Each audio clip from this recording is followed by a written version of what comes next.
বঙ্গবন্ধু স্যাটেলাইটে বছরে ৬৬ কোটি টাকা লোকসান। সম্প্রতি এই তথ্য জানিয়েছে বাংলাদেশের জনপ্রিয় নিউজ পোর্টাল প্রথম আলো।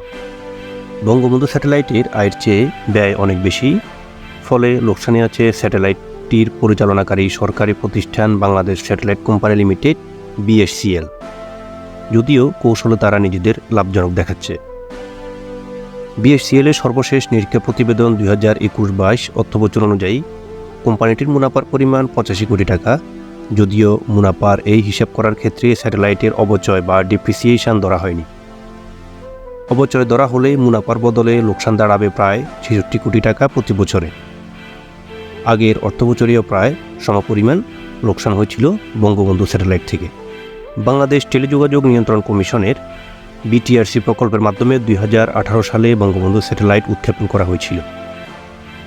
2022 সালের 31 জানুয়ারি এর মালিকানা হস্তান্তর করা হয় নতুন কোম্পানি BSCL এর কাছে। এই কোম্পানি গঠন করা হয় স্যাটেলাইটটির পরিচালনার জন্য। বঙ্গবন্ধু স্যাটেলাইটটি তৈরি করেছে ফ্রান্সের থেলেস এলেনিয়ে স্পেস নামের একটি প্রতিষ্ঠান।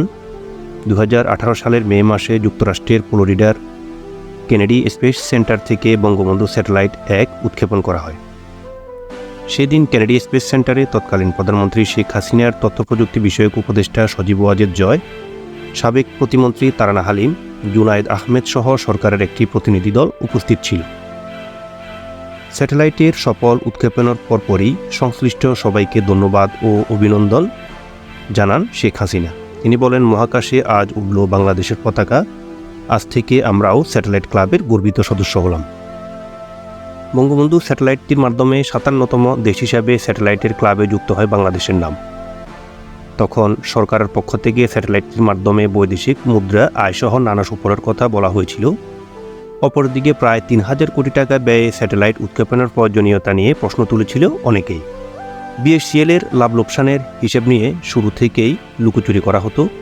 গত 5 আগস্ট ছাত্র জনতার অভ্যুত্থানের আওয়ামী লীগ সরকারের পতনের পর বঙ্গবন্ধু স্যাটেলাইটের আয় ব্যয় হিসেবের খোঁজ করা হলে BSCL 2021-22 অর্থবছরের নিরীক্ষা প্রতিবেদন পাঠিয়ে দেয়।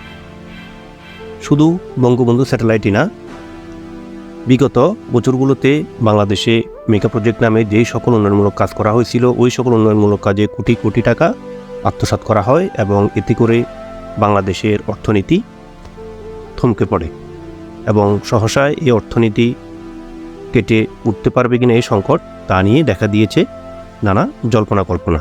রূপপুর পারমাণবিক বিদ্যুৎ কেন্দ্র, পদ্মা সেতু, বঙ্গবন্ধু টানেল সহ আরও বিভিন্ন নামে যেই সকল মেগা প্রজেক্ট থেকে হাজার হাজার কোটি টাকা আত্মসাৎ করা হয়েছে এবং বর্তমানে এই সকল উন্নয়নমূলক কাজের জন্য যে সকল ঋণ গ্রহণ করা হয়েছিল তা পরিশোধ করার জন্য বিভিন্ন দিক থেকে চাপ সৃষ্টি করা হচ্ছে বাংলাদেশের উপর। এতে করে বাংলাদেশের অন্তর্বর্তীকালীন সরকার ডক্টর মোহাম্মদ ইউনূস সহ অন্যান্য যে সকল প্রতিনিধিরা রয়েছেন সবাই অনেক চাপের মধ্যে রয়েছেন।